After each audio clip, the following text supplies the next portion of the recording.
Puspusa na ang paglalagay ng sandbags at paggawa ng gabyon sa nasirang dike sa barangay San Vicente, Calasiao, Pangasinan.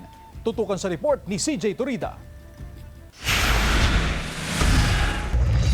Simula noong nakaraang linggo, tuloy pa rin ang paglalagay ng sandbag sa nasirang dike sa bahagi ng barangay San Vicente, Calasiao, Pangasinan. Bukod sa sandbagging, gagawa rin ng gabyon ng DPWH Pangasinan 4th District Engineering Office para magkaroon ng mas matibay na harang sa tuwing aapaw ang Marusay River. Inihahanda na ang mga material sa gagawing gabyon sa nasirang dike. Yung flow ng water kasi is dire-diretso.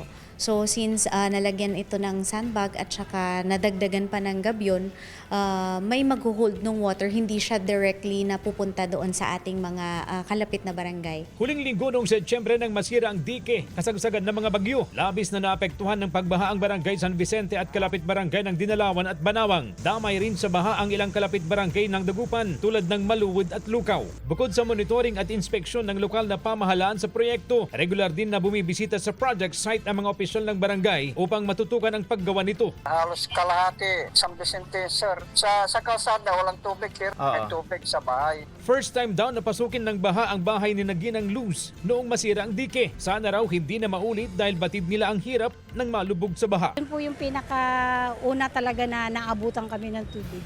Sana nga matapos ka agad para kahit umulan, wala nang, kumbaga hindi na ako mag-aalala kung aabutin yung bahay namin. CJ Torida, One North Central Luzon.